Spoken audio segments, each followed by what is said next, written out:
Welcome back to What Do You Know with Nick and Devin. I'm Nick. I'm Devin. This goes into our ASMR content. Yeah. Perfect. Just to tie back to last week's episode. Thank you. Devin, tell me, please. How do you feel? That's all I can sing for Is that copyright. a song? Yeah. Anyway, go ahead. Oh, I know what you're singing. Yeah. Okay, I can't do it now. But what if? Yeah. Anyway, do you enjoy amusement parks? Do you enjoy things of amusement? Like Six Flags Sure. or a carnival, like a street festival carnival. I would say more. Like how professional. Like super shitty. Like very temporary. Yeah. Like a tilt-a-whirl that could go off the wheels at any moment. Right. Mm-hmm. How do you feel about them? Do you enjoy them? Do you like them? Do you not? Do you just go for the cotton candy? Yeah, mostly. I don't like roller coasters. Oh. I don't like heights. I don't like going loop-de-loop, tilt and pull, whatnot. Right. No, heights aren't my friend. So that kind of like kills a lot of things. I'll do a Ferris wheel. Okay. Ferris wheels are gentle and nice. Super slow, yeah. When was the last time you were on the Ferris wheel? That I have no idea. Have you ever been on the Ferris wheel? Yeah. Okay. I've been on several Ferris wheels, but multiple Ferris wheels? Yeah, why not? Okay. I'm just saying, like, I don't think I've ever participated in multiple Ferris wheels. Oh. Well, LaGrange had used to have like a street festival, and I would go on that one when I was younger and didn't have a fear for my life. Been on the Navy Pier one before. Yes. You know. When did you find out that you were afraid of heights?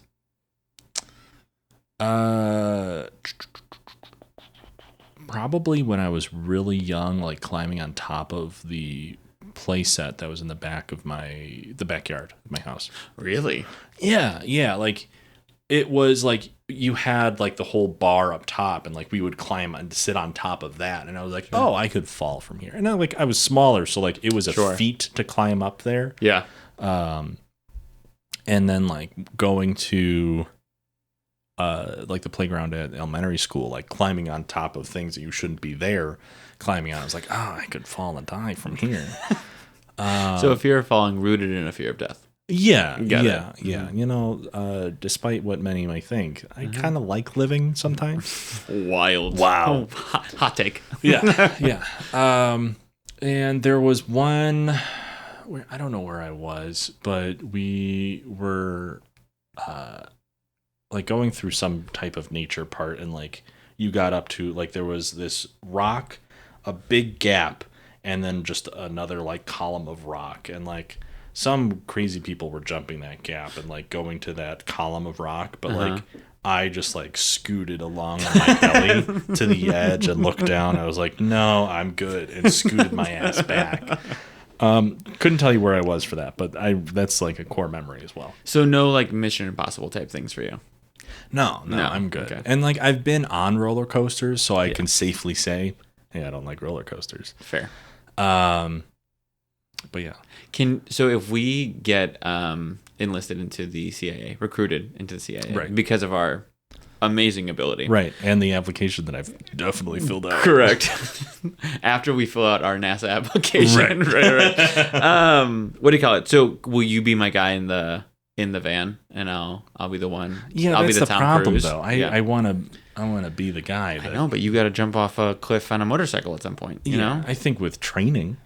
Oh, so like you would face your height fears. Yeah. Well, because funnily enough, I did actually, to try to get over my fear of heights, and I think it kind of worked, was in high school, I took, so for gym class, for those of you who didn't go to high school with Nick and I know some of you did, you were able to kind of like pick what unit you wanted to be in. Yeah. I don't know if you were, because you took dance instead of gym, right? I did that both second semester junior year, and then all of senior year. But my first semester junior year, I did, it was like heart rate something. Oh, okay, you know what I'm talking about? Yeah. But anyway, you were able to pick what kind of gym class experience you wanted. You were able to pick what unit you wanted to be in. there was a heart rate one. There was like a classic gym one. You were able to do like scuba diving if you wanted to. I remember that. Yeah, it was a crazy high school we went to. And then there was also this thing called Adventure Ed. Yes, I remember Adventure Ed. I did Adventure Ed, I think one of my senior semesters. Okay. And I took it because I knew that there was a rock climbing portion. And I was like, you know what? I gotta do this. I'm going to overcome my fears. Yes. And I'm going to do the rock climbing. Mm-hmm. And I did.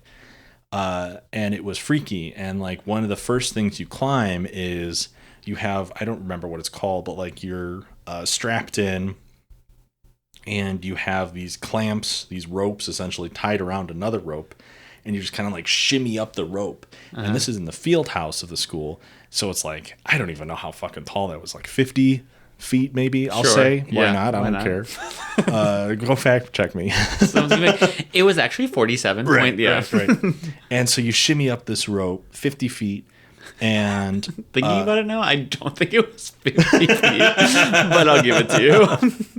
Just let me tell my story. Sorry. 50 feet in the air. And like the idea was to succeed, you have to touch the I-beam of the ceiling of the field house. And then you're good to just like fall down. And the gym teacher sees that I touched the I-beam. He's like, great, Pryor. Now hang off the I-beam. Let go of the rope. Let go of like all of your stuff that you're hanging on to for safety. Granted, you're strapped in. Right. And he's like, just hang off the I-beam. I was like, oh, God. And like, I'm just like gripping onto the rope. And he's like, come on, you got it. Let's do it. And I was like, okay. And I did it. And I just hung from an I-beam for like 10 seconds. I was like, all right, I'm done. And then I was gently brought down. But your fear is still there. It's less, I think. I think I have a little bit more control. Granted, I don't put myself in heights situations. We're kind of in a flat land here in Illinois. But. So what?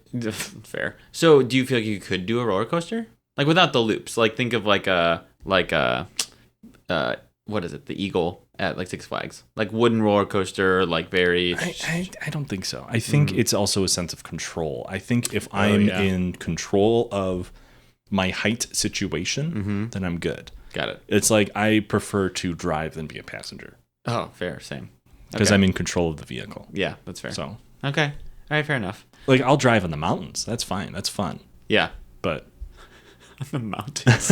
There was one we were in Mallorca in Spain, and we were driving on this like cliffside mountain, and we have to go like down the side of the mountain to get to this restaurant we were going to. Yeah. And we're in like an 8-seater SUV, right? Because there's 6 of us, I think. Yeah. And I'm like, okay, and I'm driving because I'm not putting that in someone else's hands. No. But it's like a one lane. Right. Those roads weren't made for correct SUVs. So it's literally like beep beep beep beep beep beep all the way down, and I was like, this is how we die. Like, this is how this happens. We just roll off the cliff. Yeah, absolutely. Yeah. Mm-hmm. But if that was in anyone else's hands, I'd be like, get me out of this car. Right. Mm-hmm. Yeah, no, I would be white-knuckling and just the entire screaming. time. Yeah. This has nothing to do with my topic. I was wondering. Well, kind of. I can tie it in. The reason I asked is Are we talking about In the Heights, the musical? I've seen it once. 100%. How did you know?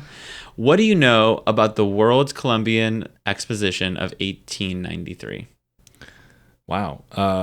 Ferris Wheel. Chicago? Yeah. Great. This is the invention of the Ferris Wheel. This is Chicago's World's Fair, also known as the Chicago World's Fair of 1893. Right. Mm-hmm. I believe this is when the Ferris Wheel was invented. If you say that one more time. And I think the Ferris Wheel was also invented at this place. No. And then we also have... oh, wow. I am... beating myself up right now. Who was the serial killer? It wasn't Jack the Ripper. Fuck me. Do you want me to tell you? Yes. H.H. Holmes. H.H. Holmes. Thank you. You're welcome.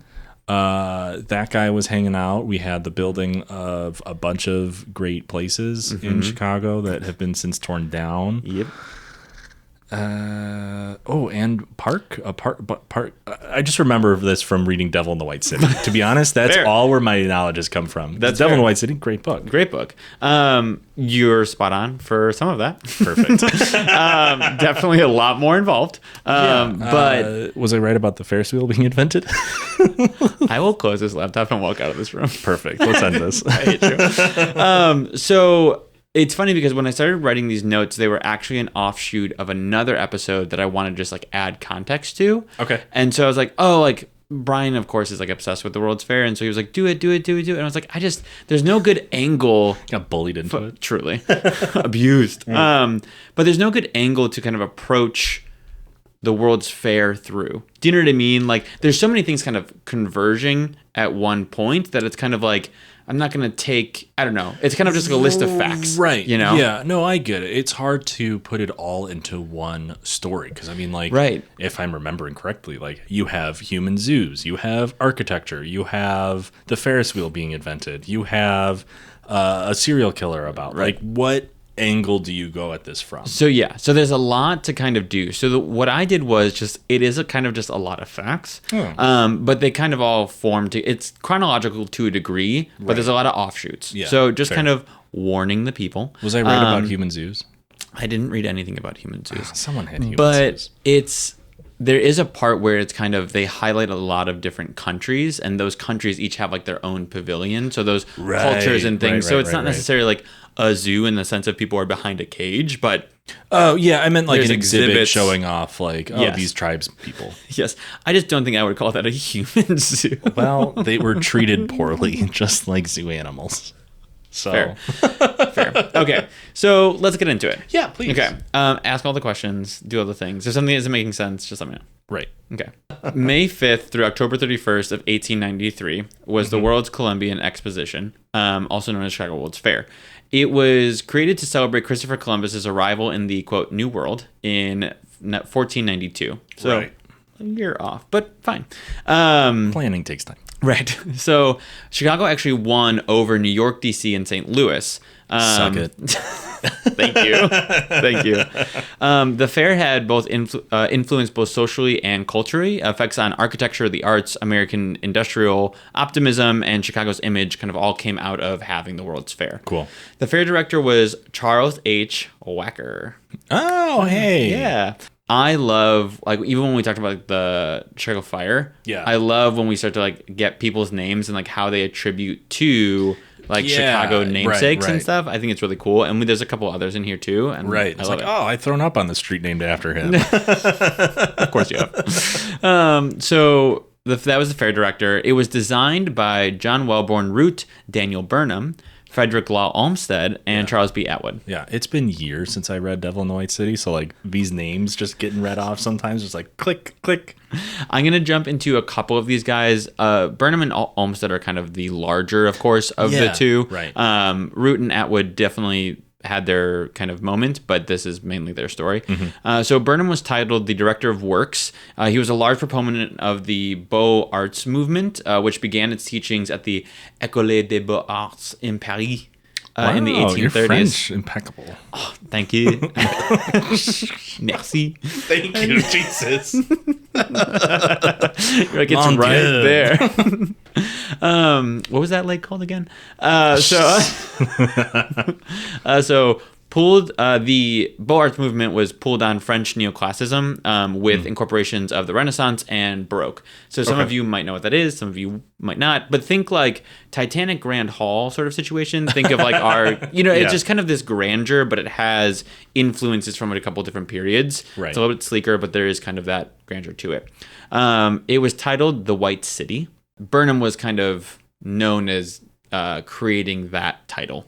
In a sort, kind of like an offhanded sort of way. Because a lot of the architecture was white. Yes. I believe that was built just for this fair. Correct. So we'll get into that where it was a lot, everything was kind of whitewashed and there was a lot of like lights and like gleaming and truly.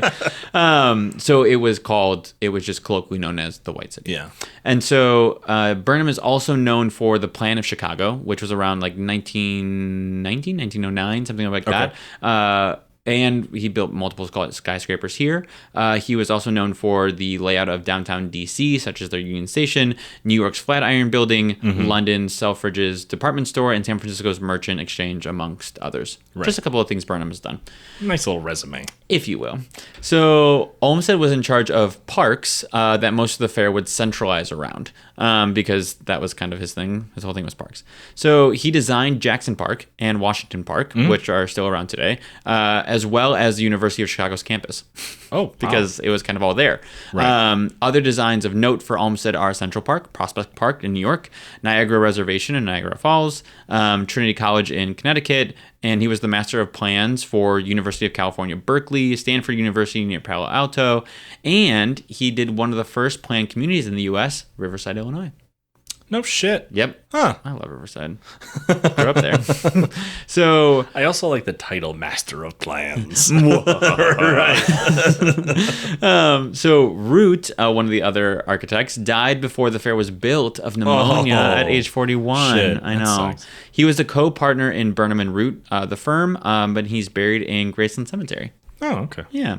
Atwood, the fourth designer, designed several buildings, and not Atwood the fourth, right. But the fourth architect on the project, designed several buildings and a large number of secondary structures for the fair. So this included the terminal station and the Fine Arts Building, which is now the Museum of Science and Industry. Oh, there you go. Yeah. Outside of the fair, he also designed the Fisher Building, which is downtown Chicago, and Marshall Field and Company Building, which is now a Macy's. Love to see it. I know. The Beaux Arts movement was prominent in the design of the buildings and grounds for the fair. It was kind of a coming of age for the arts and architecture of the American Renaissance. The fair also influenced, leading to the rise of the City Beautiful movement, which is the beautification of components of the city in which municipal government had control. So like beautification of like streets and public buildings and public spaces and municipal art and things like that, of like really kind of investing in a city so it looks nice, right? Versus just like slap a building on it. Right. You know what I mean? Right. So like Chicago, Columbia University campus, and the National Mall are all kind of part of this City Beautiful movement. Okay, cool. Okay. So here comes in kind of the facades of the building. So the building's facades were generally covered in white staff, which is where the nickname the White City comes from. Staff is a type of plaster / stucco kind of a material. Okay. So it's a mix of powdered gypsum, right? Gypsum. Thank you. Like plaster, but other mixtures include like cement and glycerin. In 1892, Burnham actually appointed Francis Davis Millet to replace the fair's official director of color design. After the first director of color design and Burnham had a dispute. So the first director like resigned because he got into a fight with Burnham. Right. And so then Burnham in 1892, like they're scrambling. They have to finish it. You know what I mean? This is supposed to open in May of 93. Right. So he appoints Francis Davis Millet to make sure everything looks nice color-wise. So Millet settled on a mix of oil and white lead whitewash that could be applied using compressed air spray painting. Healthy. Exactly. Especially when you get it into an aerosol type way. Right. So this would take considerably less time than traditional brush painting, and they are working under obviously extreme type deadlines. So they're like, this is faster. Joseph Binks was a maintenance supervisor at Marshall Field's wholesale store and got the job to paint the exposition buildings, all of the exposition buildings, after he had been using the kind of air spray method to apply whitewash to the sub-basements of the walls of the store. So they were like, you're an expert. You're an expert because you do this in the basement. So like, can you paint all these buildings? Like, imagine just being like the maintenance guy. Right. And they're like, you're hired. And he's like, what the fuck? Like, I talk about some of these buildings and I'm like, Jesus. Right. What an upgrade. I'd like to think, because in my head, every maintenance man always has like a yellow Walkman. Or Walkman or whatever. And like, I would just like to think that even back then, he's like, geez, like looks up to a building. He's like, fuck. All right.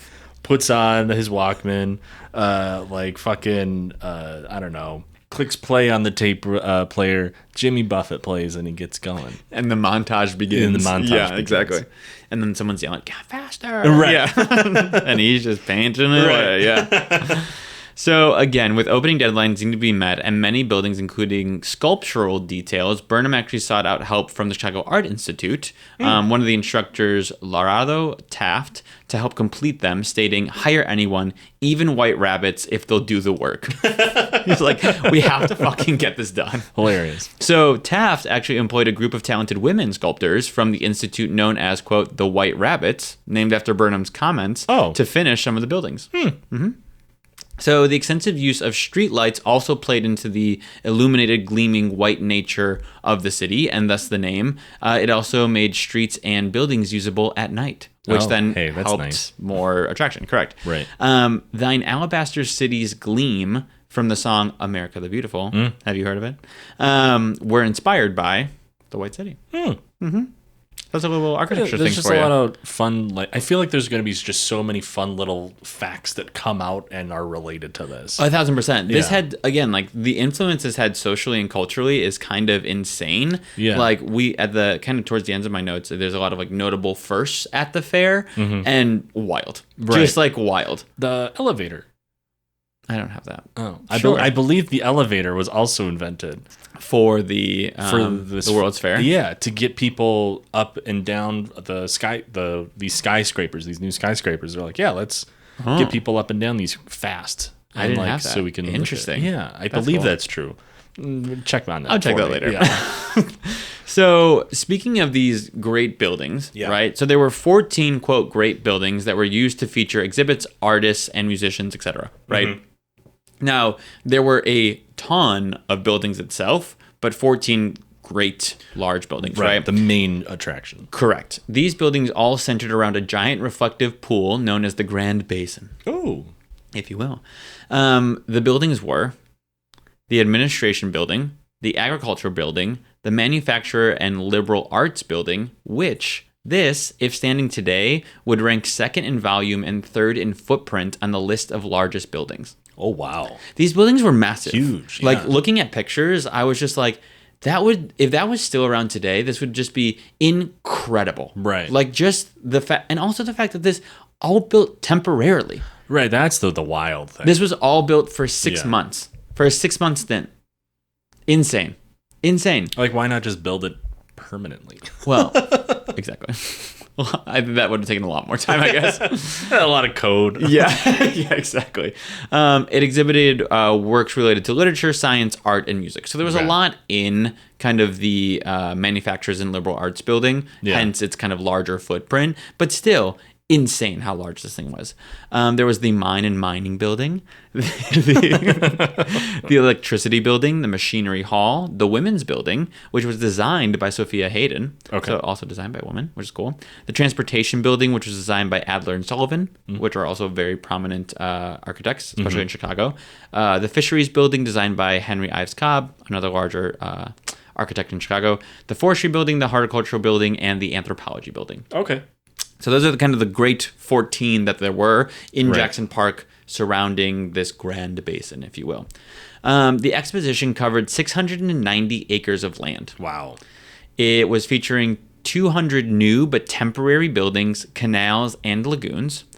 More than 27 million people attended the exposition during the 6-month run. That's crazy. 27 million people. The scale and grandeur far exceeded any other World's Fair and became the symbol of emerging American exceptionalism. This was also a chance for Chicago to show the world that it had risen strongly from the ashes of the Great Chicago Fire 20 years earlier. Right. And then I have a note that says, look at our alleys. We built alleys. We did. Alleys are great. Hides the trash. Right. Perfect. I love a good alley. Anyway, so the fair also originally meant to be closed on Sundays because they were like the Lord's Day, you know. But the Chicago Women's Club petitioned that it stay open on Sunday, for they felt it would restrict those who could not take off work during the work week, which often went into Saturday. True. From seeing the fair, which would have drastically diminished the amount, well, not maybe drastically, but it would have diminished the amount of people that were able to attend the fair. Right. Yeah. So, way to go, Chicago Women's Club. Initially, so kind of going back to why it was selected for Chicago. So, initially, it was a bidding war on Chicago versus New York. Okay. So, DC kind of threw a hat in the ring. St. Louis kind of threw its hat in the ring, and St. Louis's whole take was like, oh, I want to like we are kind of the gateway to the West. Like this is a really like the arch the Columbia, there. right? The celebration of Columbus, like Manifest Destiny, and kind of all of that thing, right? So, but they were quickly like, "You're fine, sit down," because that wasn't going to happen. Yeah. So, actually, the first American attempt at a World's Fair was Philadelphia in 1876, which was 100 years after the signing of the Declaration. So. Right. Honestly, it kind of made sense. Especially in Philadelphia. Right. But it was a financial failure. Because of course it was. Right. So in the 1800s, the 400th anniversary idea is kind of thrown out there. And we have Chicago and New York kind of really battling it out for who's going to have it. No agreement could be settled on as they were kind of going back and forth. So they called on Congress to decide for them. They're like, we can't, like no one's giving, like you have to decide. New Yorkers J.P. Morgan, Cornelius Vanderbilt, and William Waldorf Astor, along with some others. Hey, we know all of those names. We know all of them. Isn't this fun? Pledged $15 million to finance the fair if it was in New York. Wow. However, Chicagoans Charles T. Yerkes, who developed kind of mass transit, Marshall Field, Philip Armour, who is in the meatpacking business, Gustavus Swift, also in the meatpacking business, and created the first ice-cooled rail car. Interesting. And Cyrus McCormick Jr., which I didn't know that the McCormick is a harvesting machine company. That's kind of how it started. Oh, is it really? Yeah. Interesting. They all pledged to finance the fair if it was in Chicago. Banker Lyman Gage, stepped in and raised several million additional dollars in a 24-hour period over New York's final offer, and so Congress chose Chicago. Damn. Another strong support. Get wrecked. I'm gonna throw shade this entire episode. Hell yeah. But also the fact that in late 1800 or 1880s, the fact that someone raised several million dollars in a 24-hour period. Right, that's insane. That's insane. So another strong support for the fact that Chicago was the better choice was practicality. It had a, quote, abundant supplies of good air and pure water, ample space, accommodations, and transportation for all exhibits and visitors, right? Yeah. New York had too many obstructions. Right. Like, there was just, like, too much happening in New York at the time. Go ahead. No, go ahead. Yeah. And Chicago had large amounts of land around the city where there was, quote, not a house to buy and not a rock to blast, and located where, quote, the artisan and the farmer and the shoekeeper and the man of humble means, end quote, could easily access the fair. Yeah, because this really helped develop Chicago on its own, like we've been saying, but then also like the surrounding area, the suburbs. Because if I'm remembering correctly, too, like the building of the L happened for this as well to help, or at least some type of rail car system to help transport people from like Englewood to the fairgrounds, I believe, because Englewood was this up-and-coming, prosperous place to be at the time. It definitely, like, the means of rail for transportation was huge for the World's Fair. Not only because of the time, but also because of the innovation, and you saw a lot of that used on a local level, and people coming into Chicago by railway. Right. A big reason that they really wanted Chicago over New York was because people really wanted to bring the West into the World's Fair. At this time, we still kind of had the West building, right? And so we wanted kind of to build kind of this new idea of what the West was and what it is, and have those players come to the fair. I think if it was in New York, that's just too long of a journey to have them make, right? Right, yeah. And it wouldn't have been as grand. Right. So New York's already been seen and done. Exactly. Know? And like, I think that was also kind of St. Louis's play of being like, we can really, play ourselves up to the West. That makes sense. I think it was just too far out west at the time of America's development. Correct. And just like, I'm St. Louis. Yeah. Right. It would have been like, Denver, let's have a World's Fair in Denver. It's like, nah. No, we're okay. I don't want to go up in a mountain. Right. What do you call it? So that was ultimately Chicago was chosen, right? I don't want to go up on a mountain. So the center of the fair and its main grounds were to be in Jackson Park, and its surrounding land, including the current neighborhoods of South Shore, Hyde Park, and Woodlawn. Right. So where the Museum of Science and Industry is, of course, because that was one of the buildings, that's kind of where everything was localized, was on kind of that northern end of the south side of Chicago, right? Exhibitions were organized by George R. Davis. He was a U.S. representative at the time. with help from G. Brown Good and the Smithsonian. Oh. So 34 of the U.S. states had their own pavilions at the fair. Each was meant to be architecturally representative of the corresponding state. Okay. So they try to like the Texas one kind of like had a Texas feel to it, and California and all of those things, right? This is also wild. 4 U.S. territories also had pavilions located in the building, including Arizona, New Mexico, Oklahoma, and Utah. Huh. They hadn't been ratified yet. Right. Yeah. So they were just territories at the time, which is just like weird to think about. You know what I mean? Yeah. Yeah. Our country's so young. Wild. So first of the World's Fair to have national pavilions for its 46 national participants. So each of the countries participating had their own pavilion to kind of showcase their people and culture. Okay. Right? So it included, ethnological villages that represented the people in their respective cultures. Each also named a national delegate as well. Oh. Which is kind of cool. So there, unfortunately, though, because of course there's always a dark side. Yeah. There was a refusal to include an African American exhibit.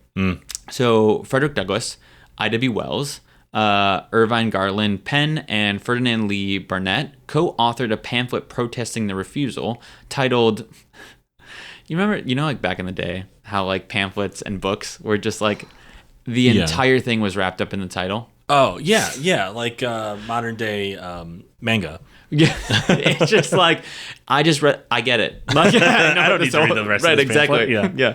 So the title was, The Reason Why the Colored American is Not in the World's Columbian Exposition, the Afro-Americans' Contribution to Columbian Literature.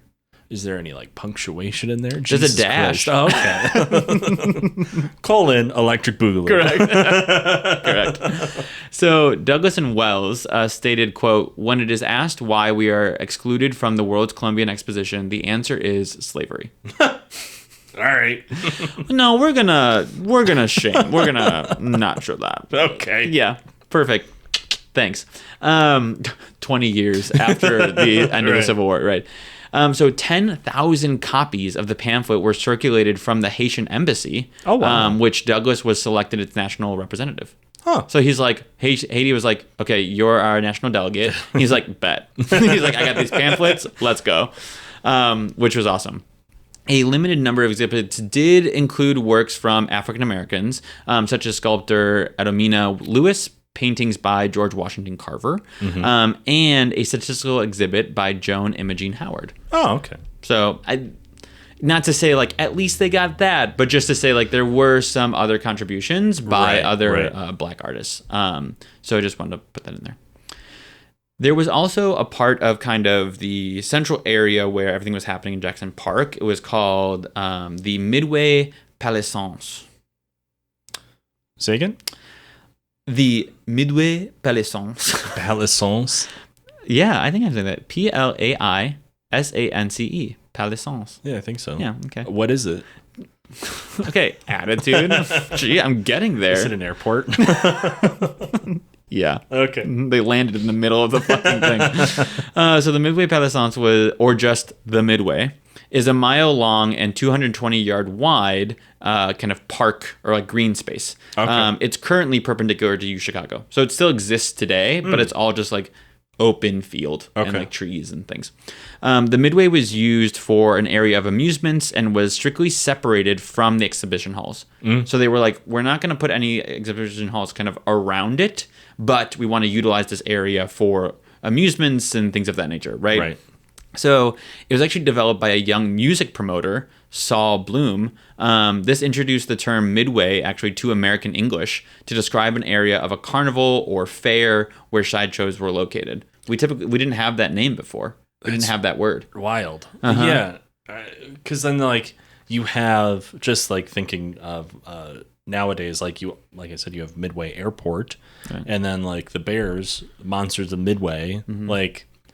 I always took that as like, oh, like we're in the Midwest, like we're midway across the country, not like this new term that you came up with. It comes from the Midway Palisades. Oh, well, shit. I don't think that like the airport and the Bears have any connection. Although I will say, if the Midway was to describe an area of a carnival or fair where sideshows were located, the airport fits. So does the Bears' performance on the field. Exactly. So, all right, spot on. I actually have a fun anecdote later, or like little blurb about the Monsters of Midway later on too. Perfect. So the Midway for the fair included carnival rides, and among them the original Ferris wheel. Hell yeah! There you go. There you go. Love the Ferris wheel. Ferris wheel built by George Washington Gale Ferris Jr. Right. What do you call it? The wheel was 264 feet high with 36 cars. Each car could hold 40 people. That's insane. Isn't that crazy? Too much.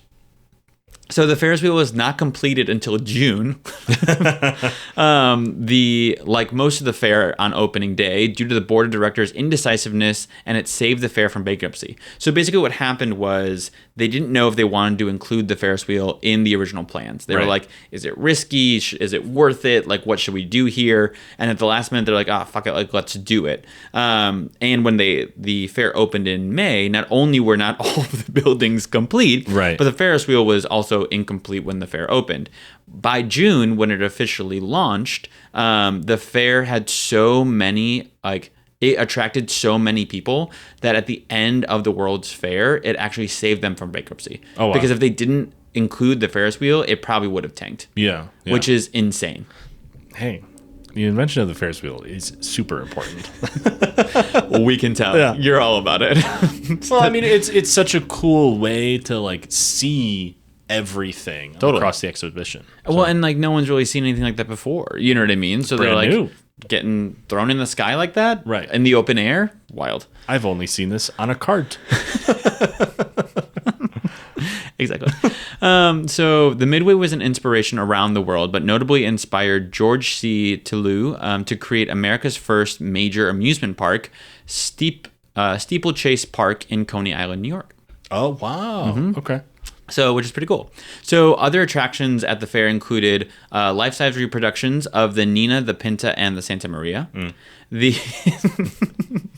So sorry. The first commercial movie theater.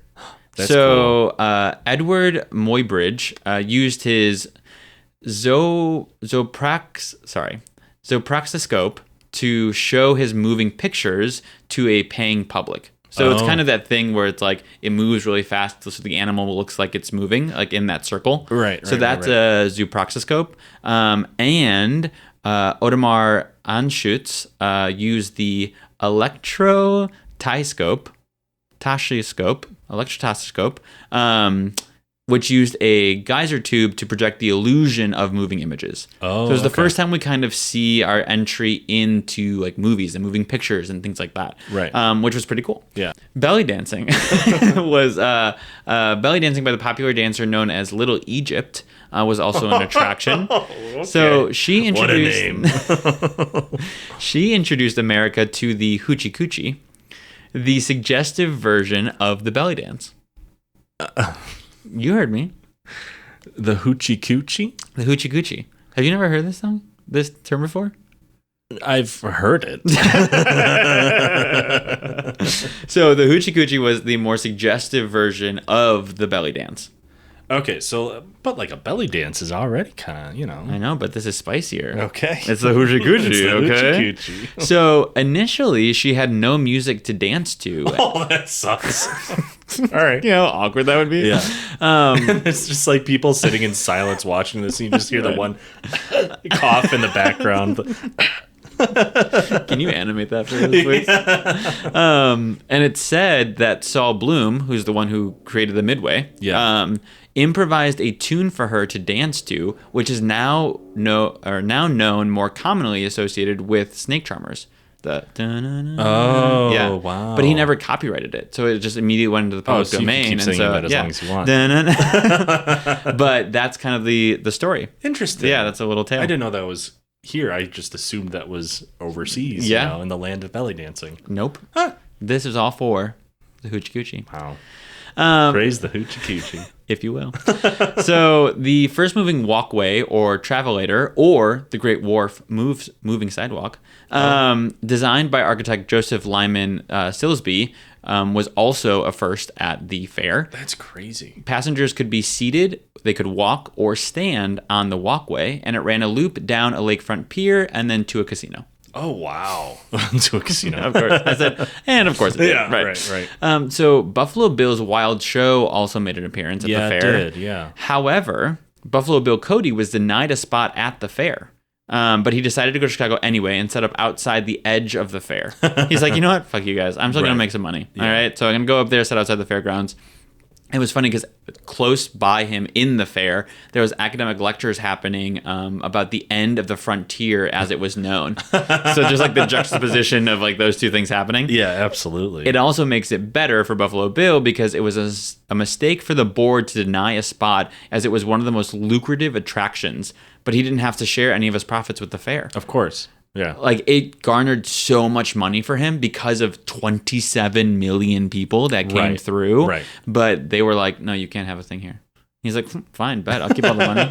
Whatever. Tiffany Chapel, designed by Louis Comfort Tiffany, was also a huge attraction point. And it now resides actually at the Charles Hosmer Morse Museum of American Art. But just gorgeous. Like whole Tiffany Chapel designed. Okay. Beautiful. Architect Kirtland Cutter's Idaho building, which was a rustic log building, was actually quite large. Like it's like a 2-story. Like I saw a picture of it. I was like, "This is not like a." I was like, "Oh, a log cabin," and they're like, "Not a cabin, building." Sit your Lincoln logs, baby. Gross. It was a popular favorite with an estimated 18 million visitors. I'd be one of those 18 million. Of course. Of course. The building's design and interior furnishings were also a major precursor to the arts and crafts movement. Oh. Isn't that weird? All right. I read that and I said, no, I'll include that. Kind of strange, though. Cool. Transportation was also a big attraction point. Outside of locomotives and railway technology, there was transportation by rail was the major mode used for the fair. So a 26-track train station was built on the southwest corner of the fair to unload trains from around the country, and a local train even shuffled tourists from Chicago's Grand Central Station to the fair. Oh. So that's where you kind of get the introduction of kind of our L system and our kind of railway system, is because we needed to build kind of this shuttle system from the Grand Central to the fairgrounds. Yeah, that makes sense. And I believe, I don't know if this was at this fair or not, but I believe like from this at least, like Chicago had streetcars for a while. Yes. Yeah. Before we then said, let's put those up. Right. Yeah. And there's actually one of the first, which we're about to get to in a second, leads into that as well. Okay.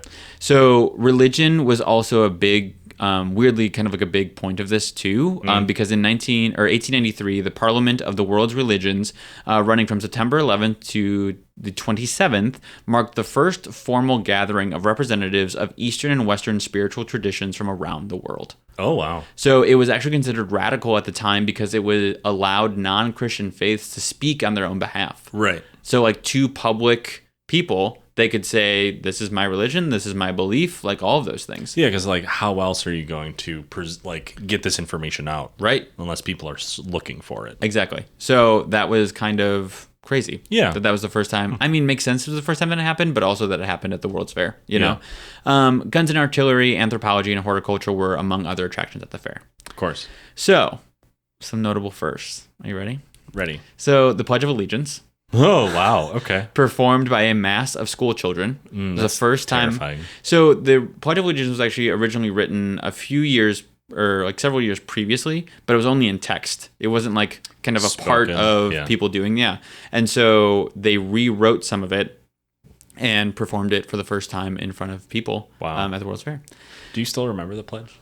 Yeah. Do you?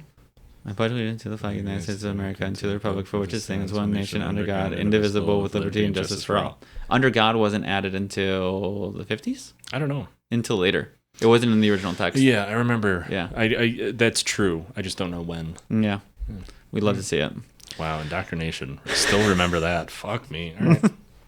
Thanks, Christian nationalists. So, other notable firsts were the U.S. Mint's first commemorative coins.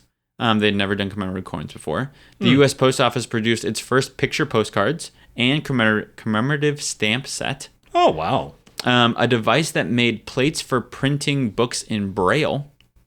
Huh. So the designer was Frank Haven Hall, and he actually met Helen Keller and her teacher Anne Sullivan at the exhibit to showcase his invention.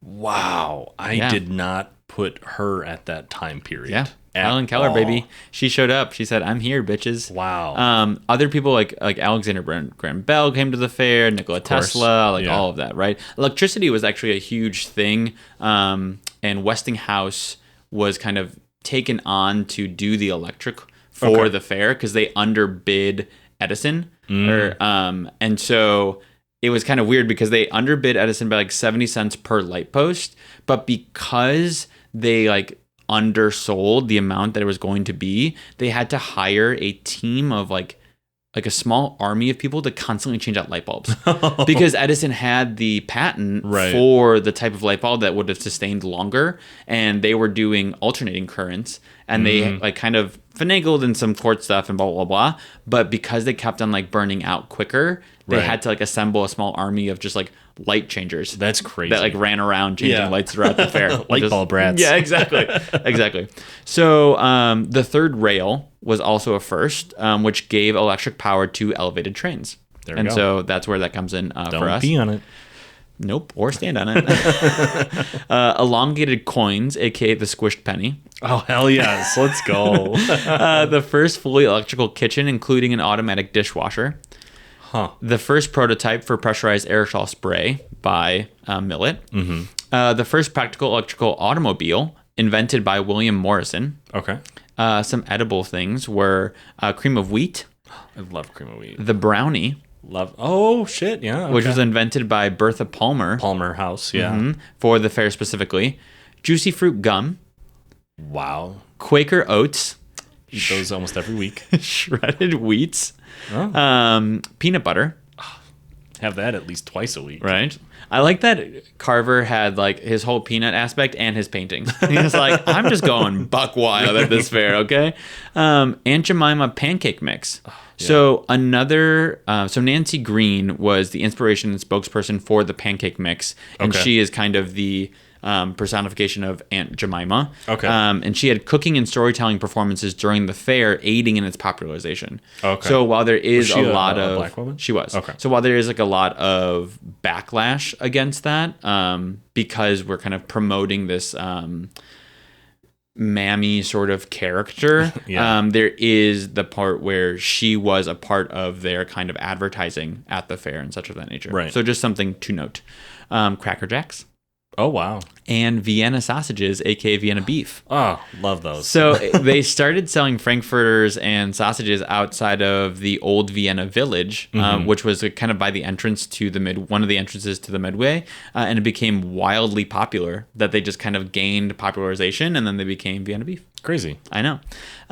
Milton Hershey also bought a European exhibitor's chocolate manufacturing equipment to add chocolate products to his caramel manufacturing business. Wow. That's so much came out of this. That's so crazy. If Milton Hershey hadn't gone to the World's Fair, there wouldn't be Hershey chocolate today. Right. Potentially. I mean, you never know, but most likely. Wild. Bananas. And the last thing, which I think is something near and dear to our hearts, Pabst Blue Ribbon. PBR. That's where the blue ribbon came from. They won wasn't it just like Pabst beer, and then they won some type of contest to get that blue ribbon. And I don't know if it was from this World's Fair or not, but I believe it was. And that's why it became Pabst Blue Ribbon? Yeah, I think it was just originally Pabst. Or maybe the blue ribbon came later, but at some point it was just Pabst beer. I think it was just Pabst beer, and then at some point down the road, I don't think it was at the fair, but down the road it was. Yeah, then it became Pabst Blue Ribbon because we won first place. Yeah, love a good Bieber. We're not going to call it that. What? No. I'm not the only one that calls it a Bieber. I've never heard that before. Well, we run in different circles. That's a lie and a half. All right. So the end of the fair. All right, here we are.